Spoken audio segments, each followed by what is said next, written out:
Salut salut. Bon alors pour cette deuxième vidéo, je vous propose d'aller faire un petit tour sur le nouveau terrain et d'aller visiter la nouvelle maison. Comme ça au moins on pourra voir tout ce qu'il y a à faire, la mise en place du potager qu'on a prévu, ce qu'on peut faire, et pour la maison, voir un peu tous les travaux qu'il y a à faire, et il y en a pas mal. Allez, c'est parti.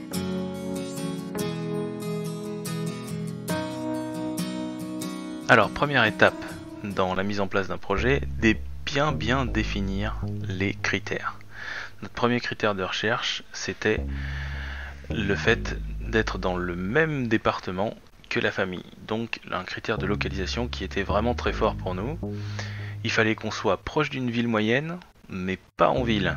Non, tout ça, c'est surtout pour la présence de médecins, les hôpitaux, etc.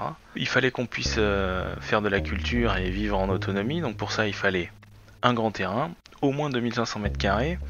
Mais cette surface, on l'avait définie de manière un peu absurde, quelque part, parce que on avait déterminé ça en fonction de notre budget, et non pas forcément en fonction du besoin qu'on avait. Donc voilà, on s'est fait un peu piéger là-dessus, je pense. On aurait dû vraiment définir ce qu'on voulait comme surface pour la culture. Un point d'eau où tous les autonomistes sont un peu toqués de l'eau, c'est normal, c'est quelque chose de vital, il faut absolument qu'on en ait sur les terrains.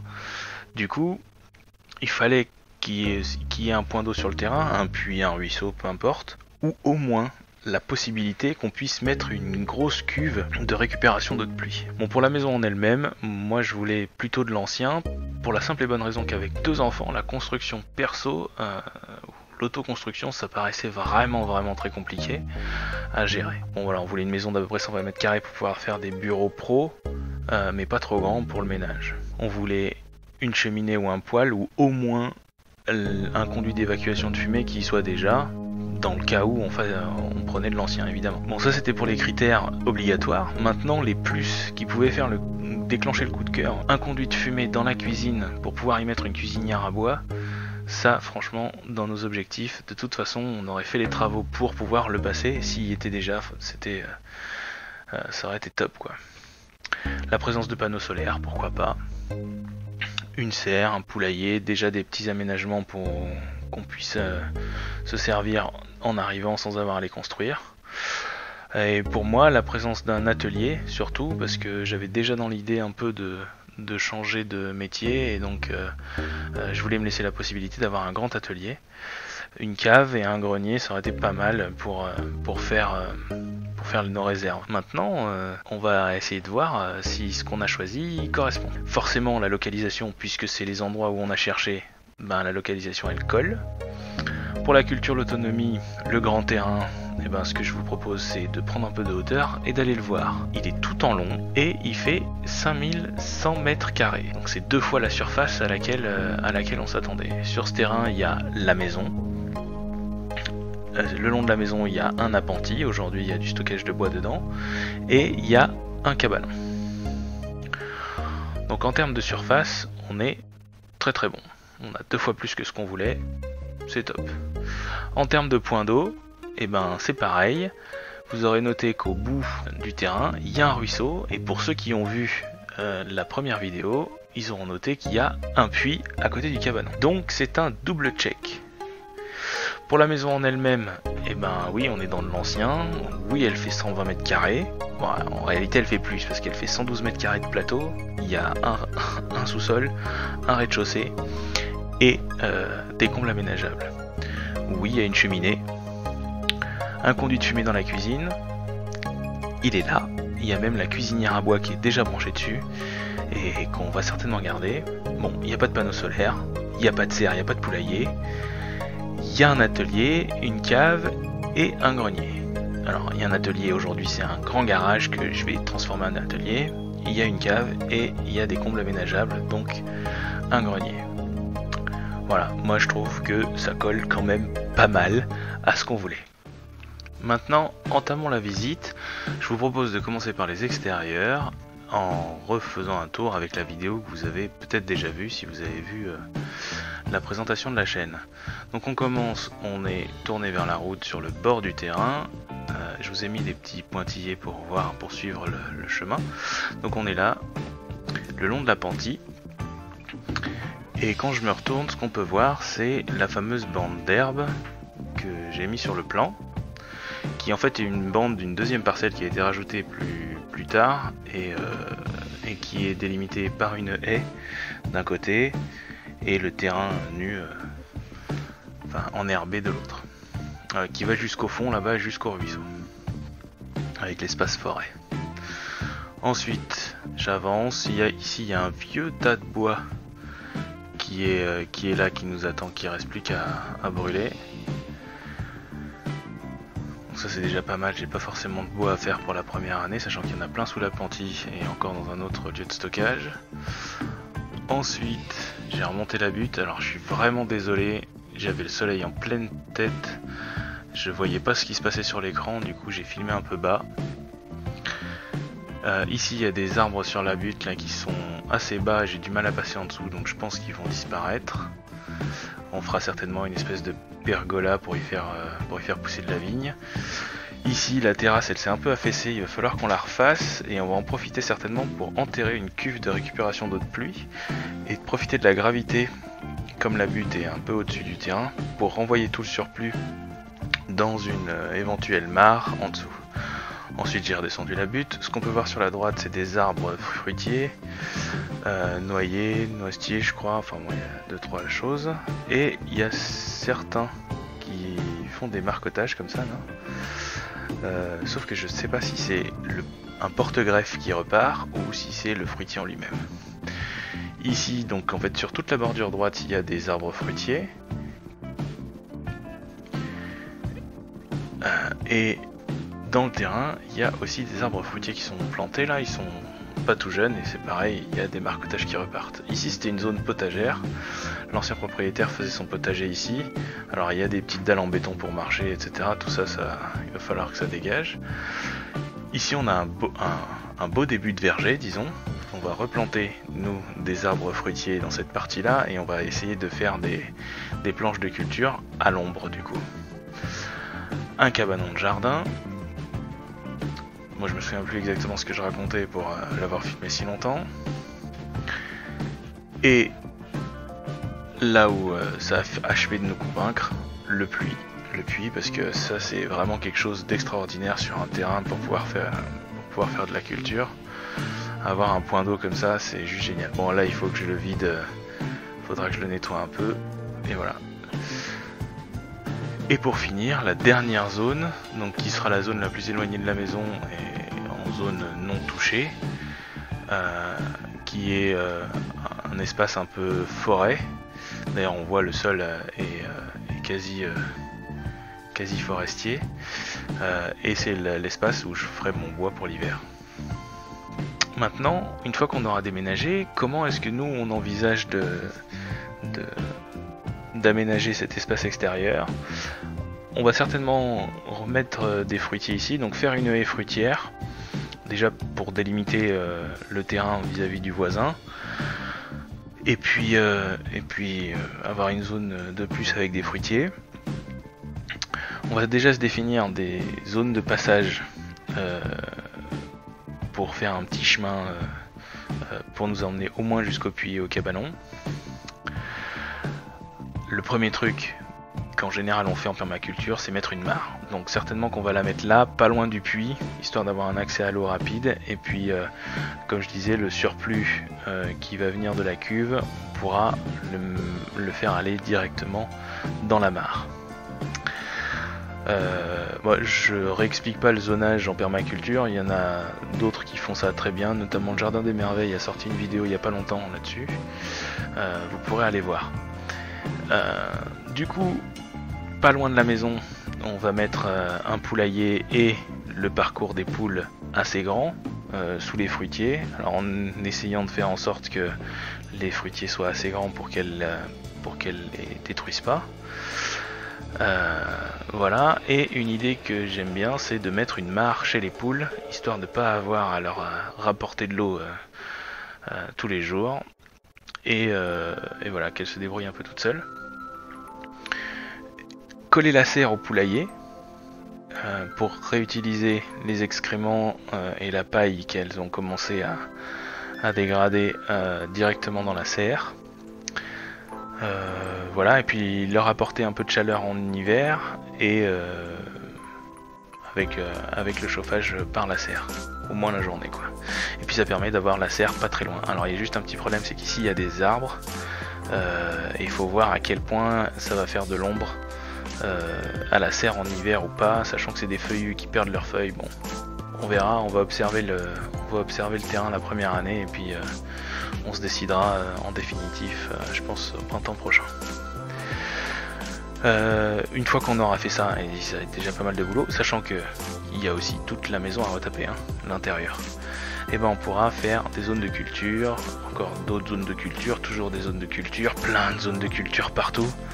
Bon, comme je disais dans la première vidéo, clairement, à la fin, ça ressemblera pas à ça. Alors c'est parti pour la visite de l'intérieur de la maison. Alors on commence, c'est pas tout à fait l'intérieur, en fait les deux premières photos elles sont prises là. C'est l'appentis qui est le long de la maison ici, et là on a le plan du sous-sol, en fait, de ce qui est semi-enterré. Voilà, avec le garage, donc l'appentis il est tout le long du garage. Aujourd'hui il sert à faire le stockage de bois. Enfin la préparation et une partie du stockage de bois, donc c'est juste des poutres comme ça qui sont en bon état encore et des tuiles par dessus, tout simple. Ensuite on a un grand garage de presque 40 mètres carrés que bien évidemment je vais transformer en atelier. Pour vous donner une idée de la taille, on peut y mettre 4 voitures là, donc 2 en largeur et 2 en profondeur. J'ai essayé de vous faire un petit montage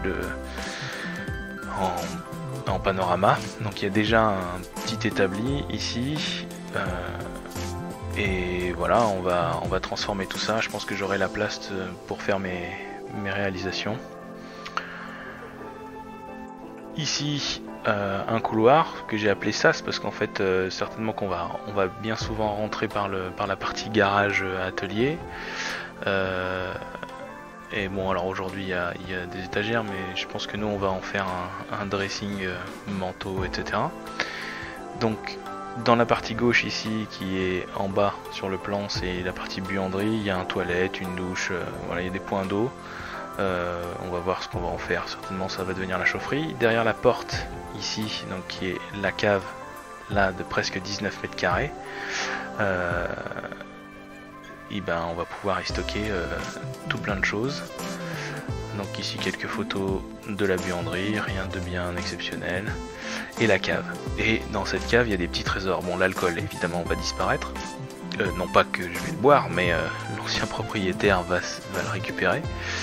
Et il y a plein de petits trésors, notamment ces paniers au fond là, qu'on va essayer de récupérer, de racheter. Voilà. On va voir comment ça peut se négocier, parce que ça, pour faire les récoltes, ça peut être très très utile. Ensuite on a ce qu'on a appelé nous la salle de jeu, parce que c'est certainement ce que ça va devenir pour les enfants. C'est une pièce très chouette, alors qui est à la fois moche et à la fois très jolie, tout en bois. C'est très chaleureux.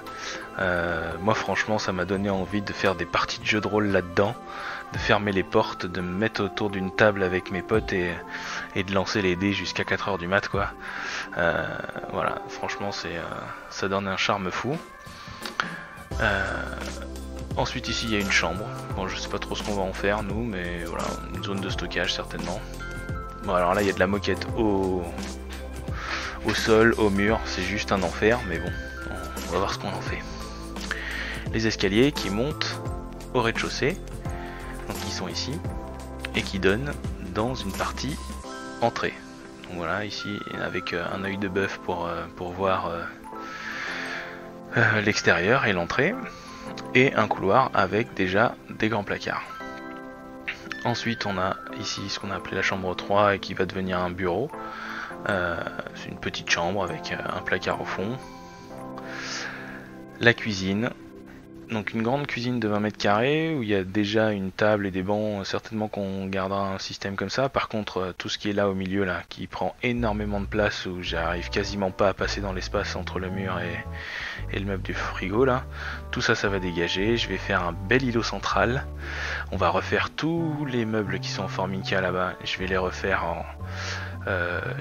moi. J'ai déjà commencé à les modéliser sur SketchUp et on est en négo avec madame pour voir comment on fait. Et ça, c'est franchement le truc hyper pratique. On n'a pas à retirer de conduit, il est déjà là. Et certainement que la 2 litriche qui est là, on va la garder. Voilà, quitte à faire, ça doit bien fonctionner ça. Et voilà.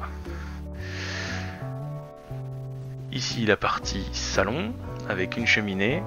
Alors apparemment dans la cheminée, derrière, dans l'insert, il y a un tube qui en part et qui va derrière dans le placard à électricité, vous verrez tout à l'heure là. Et il y a un espèce de système d'aspiration d'air chaud qui doit renvoyer l'air chaud dans la maison. J'ai pas tout à fait compris comment ça marche. Il faudra que je vois ça en arrivant. Dès que j'ai compris, je vous explique. C'est une maison qui date des années 70. Ce système de chauffage, je sais pas de quand il date, mais franchement, si ça existait, je vois pas pourquoi ça s'est pas généralisé quoi.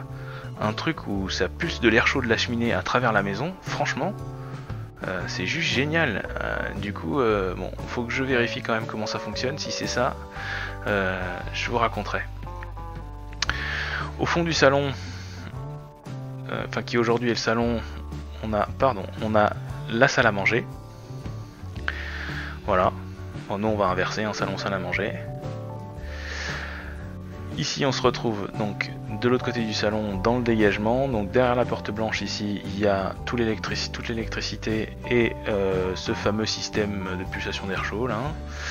Quand on se retourne il y a un toilette qu'a priori nous allons transformer en toilette sec. Sachant que vous aurez noté qu'il n'y a pas de chasse.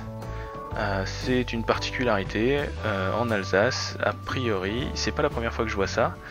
Il n'y a pas de chasse. On ouvre le robinet, on utilise l'eau qu'on veut et on ferme le robinet, qui est plutôt pratique. Voilà. Juste à gauche ici, on a une salle de bain. Alors attention les yeux, c'est très moche. Du coup, on va refaire un peu tout ça. Je suis en train de regarder toutes les vidéos sur le sujet de LJVS, là, histoire de me faire une bonne idée de ce que je vais devoir faire. Voilà. Au fond, on a ce qui va devenir la chambre parentale. Je vais faire un gros dressing là à droite à l'entrée. Voilà, chambre simple. Bon, par contre, on a encore de la moquette à arracher. Un gros papier bien épais au fond.